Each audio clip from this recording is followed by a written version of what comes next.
வணக்கம் மக்களே, நான் சத்யவர்ஷா. இந்திய அரசியலமைப்பு ஆலோசகராக பணியாற்றி வருகின்றேன். கடந்த 10 வருடங்கள் என்பது என்னுடைய வாழ்வாதாரம் முழுமையாக இந்த பாரதிய ஜனதாவுடைய ஆக்கிரமிப்பு. ஒவ்வொரு இடத்திலுமே முழுமையாக டிஜிட்டல் அரெஸ்ட்டு மற்றும் வீட்டினுடைய சிறையில் கைதியாக இவர்களுடைய காழ்ப்புணர்ச்சி காரணமாக அரசியல் அமைப்பு இவர்களுக்கு சாதகமாக ஏற்படுத்த வேண்டும். இது மாதிரியான எத்தனை மனிதர்களை இவர்கள் முழுமையாக இவர்களுடைய ஆதிக்கத்தின் கீழ் கொண்டு வரப்பட வேண்டும் என்பதற்கான வன்கொடுமைகள் செய்தார்கள் என்பது எனக்கு தெரியாது. ஆனால் இன்றைக்கும் இவர்களுடைய தோல்வி என்பது என்னுடைய வளர்ச்சி. நான் ஒரு சாதாரணமான வங்கி ஊழியராக பணிபுரிந்த பெண், என்னுடைய குடும்பம், என்னுடைய சமூகம் சார்ந்து வாழ்ந்த பெண். ஆனால் இன்றைக்கு மக்களுக்காக, மக்களுடைய நலனுக்காக ஒவ்வொரு இடத்திலுமே நான் பதிவு செய்து கொண்டிருக்கின்றேன்.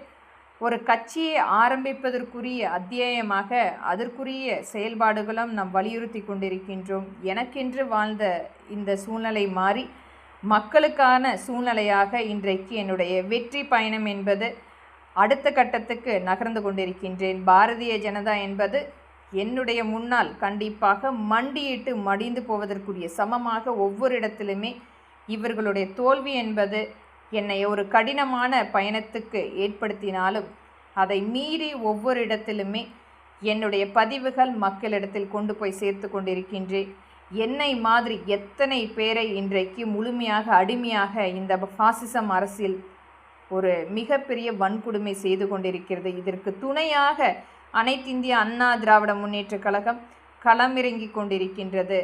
தமிழ்நாட்டில் எத்தனை தமிழ் மக்களை இது போன்று அடிமைகளாக பாவித்து இவர்களுடைய கட்சிக்குள் கொண்டு வரப்பட வேண்டும் என்பதற்காக ஆளுமை செய்து கொண்டிருக்கிறார்கள் என்பதை வரும் காலத்தில் மட்டுமே தெரியும். ஆனால் இங்கு என்னுடைய பதிவு என்பது இவர்களுடைய வன்கொடுமைக்கு சாட்சியாக புகைப்படங்கள் அதில் இருக்கிறது. எந்த சூழ்நிலையிலும் எந்த மாதிரி சூழ்நிலை இருந்தாலும் நாம் வாழ்ந்த முன்னோர்கள் இன்றைக்கும் எடுத்துக்காட்டாக வேலுநாச்சியார் அம்மையார் போன்று ஒரு நல்ல எடுத்துக்காட்டான தலைவர்கள் இன்றைக்கும் நாம் சொல்லி கொண்டிருக்கின்றோம். ஒரு சாதாரணமான ஒரு வங்கி ஊழியராக இருந்த என்னை இன்றைக்கு ஒரு இந்திய அரசியல் அமைப்பு சட்ட திருத்தங்களை பேசக்கூடிய ஒரு நல்ல ஒரு அரசியல் அமைப்புக்கு கொண்டு வந்த இந்த சமுதாயம், இம்மக்கள் கடினமாக இருந்தாலும் எழுச்சியாக என்னோடு சேர்ந்து இன்றைக்கும் பயணித்து கொண்டிருக்கின்றார்கள்.